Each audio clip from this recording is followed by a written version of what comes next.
दोस्तों, यह मनुष्य जन्म हमें बहुत मुश्किल से मिलता है, लेकिन हम अपने जन्म को कौड़ियों के भाव गवा देते हैं। लेकिन अब हमें अपने बचे हुए जीवन को सही रास्ता देना है और परमात्मा की भक्ति में लगाना है, ताकि हम उस परमात्मा को प्राप्त कर सकें और हमेशा के लिए जन्म और मरण के चक्कर से छुटकारा पा सकें।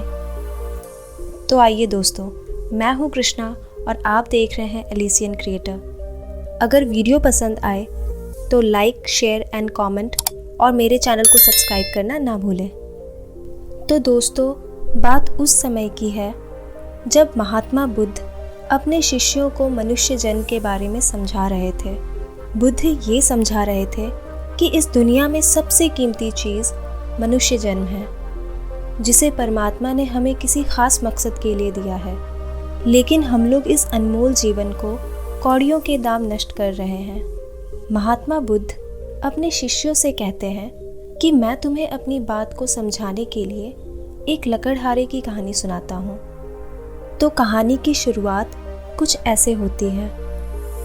एक दिन एक राजा जंगल में शिकार करने के लिए जाता है।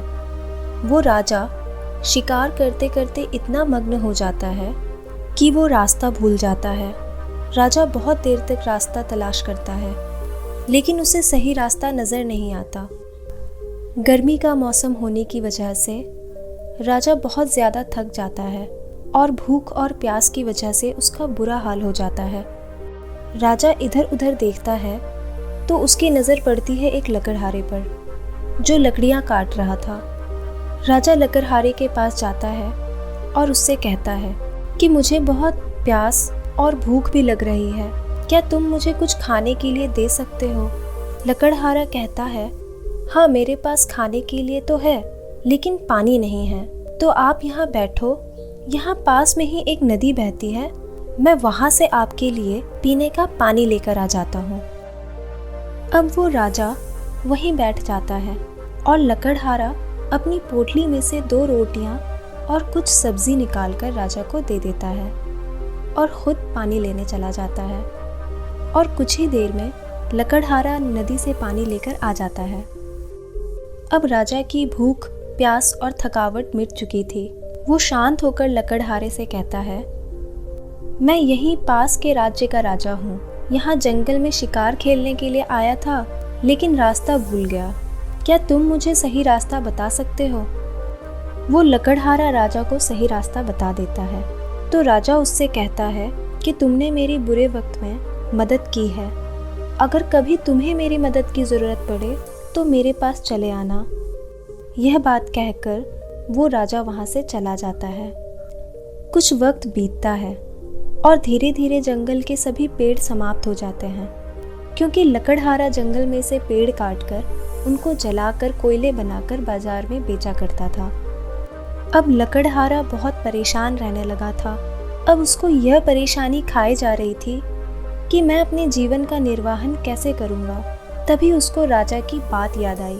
राजा ने कहा था, जब भी तुम्हें मेरी मदद की ज़रूरत पड़े तो मेरे पास चले आना। यह बात सोचकर लकड़हारा राजमहल की तरफ चल पड़ा और राजमहल के द्वार पर पहुंचकर सैनिकों को अपने बारे में बताया और सैनिकों ने उसके बारे में जाकर राजा को बताया। सैनिकों ने जैसे ही राजा को ये बात बताई, राजा को एकदम से उस लकड़हारे के बारे में याद आया और उसने तुरंत लकड़हारे को अपने पास बुलवाया। सैनिक बड़े आदर के साथ लकड़हारे को राजा के पास ले आए।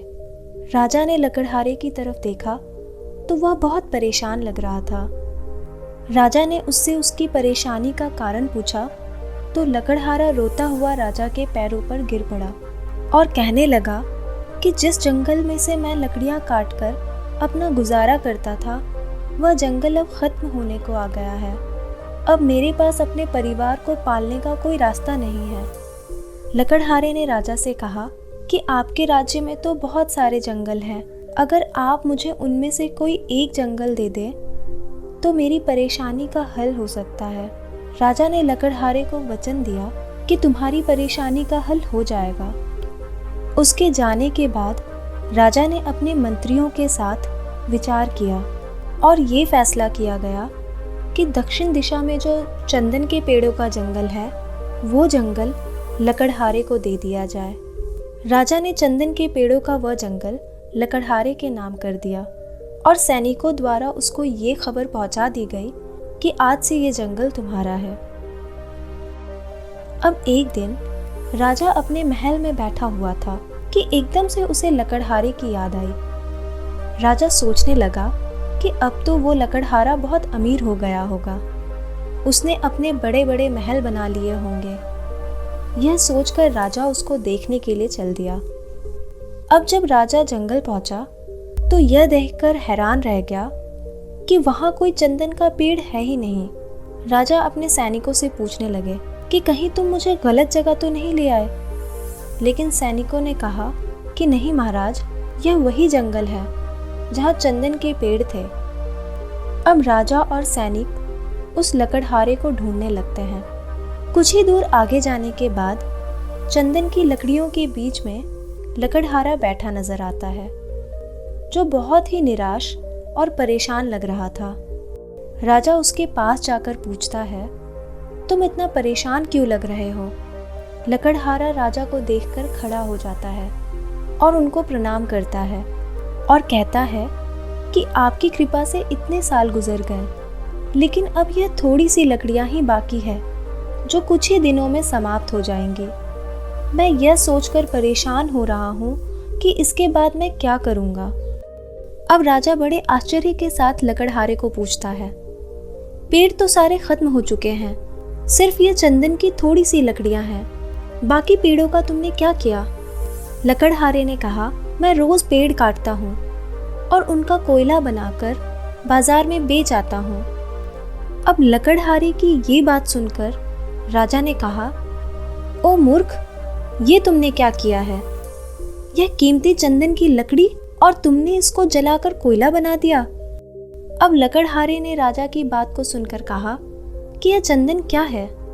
राजा ने कहा, काश तुम इसके बारे में जानते होते। अब तुम एक काम करो, थोड़ी सी चंदन की लकड़ी जो बची हुई है उसे लेकर बाजार में जाओ और उसे बाजार में बेच कर आओ। और हाँ, एक बात याद रखना, अब तुमने इसका कोयला नहीं बनाना, तभी तुम्हें इसकी कीमत पता चलेगी। लकड़हारा राजा की बात मानकर चंदन की थोड़ी सी लकड़ी लेकर बाजार में बेचने चला जाता है। अब लकड़हारा जिस दुकान पर बेचने जाता है वो दुकानदार देखता है कि चंदन की लकड़ी एकदम असली है, लेकिन लकड़हारा चेहरे से गंवार लग रहा है और इसलिए वह लकड़हारे से पूछता है कि क्या कीमत लगाओगे तुम इसकी। लकड़हारा दुकानदार से पूछता है कि तुम क्या कीमत दोगे इसकी। अब दुकानदार कहता है कि मैं तो भाई 1 रुपया दूंगा। लकड़हारा बौखला कर बोलता है कि क्या 1 रुपया? दुकानदार की समझ में आ जाता है कि लकड़हारा इसकी कीमत जानता है, तो वो दुकानदार उससे कहता है कि अच्छा 2 रुपए ले लेना। लकड़हारे ने फिर पूछा 2 रुपए? अब दुकानदार घबरा जाता है और कहता है अच्छा 4 रुपए ले लो। थोड़ी ही दूर पर खड़ा एक आदमी यह सब देख रहा था। उसने लकड़हारे को अपने पास बुलाया और कहा, यह दुकानदार तुम्हारी लकड़ियों को कौड़ियों के दाम खरीद रहा है, तुम मेरे पास आओ, मैं तुम्हें इसके 10 रुपए दूंगा। जब लकड़हारे ने उस आदमी की बात सुनी तो वह सिर पकड़कर जमीन पर बैठ गया और रोते हुए कहने लगा कि अब मुझे पता लगा कि मैंने अनमोल लकड़ियों का कोयला बनाकर सारा जंगल खाली कर दिया। वह कितनी अनमोल लकड़ियां थी। लकड़हारा कहता है, मैंने कितनी बड़ी गलती कर दी है, अपने ही हाथों से अपनी किस्मत का सत्यानाश कर लिया। अब महात्मा बुद्ध ने अपने शिष्यों से कहा कि तुम्हें उस लकड़हारे पर दया आ रही होगी, लेकिन क्या कभी हमने सोचा है हम क्या कर रहे हैं? हम भी तो उसी लकड़हारे की तरह हैं। परमात्मा ने हमें यह चंदन जैसा मनुष्य जन्म दिया है, लेकिन हम अपनी वासनाओं, काम, क्रोध, लालच और मोह माया की अग्नि में जलकर इसे नष्ट कर रहे हैं, जो कि बहुत ही अनमोल है। हमने अपना मनुष्य जन्म अहंकार की अग्नि में जलाकर कोयला बना लिया है, लेकिन जो होना था वो तो हो चुका है, अब उसे बदला नहीं जा सकता। आगे बुद्ध अपने शिष्यों से कहते हैं, अब जो थोड़े से चंदन के पेड़ बचे हैं, मतलब जो जिंदगी बची है, उसको सही दिशा में लेकर जाएं और परमात्मा की भक्ति में अपने बचे हुए जीवन को सफल करें। तो दोस्तों, ये थी आज की वीडियो। कमेंट बॉक्स में लिखकर ज़रूर बताएं कि आपको आज की वीडियो कैसी लगी। मिलते हैं नेक्स्ट वीडियो में। तब तक के लिए अपना ध्यान रखें, खुश रहें। बाय।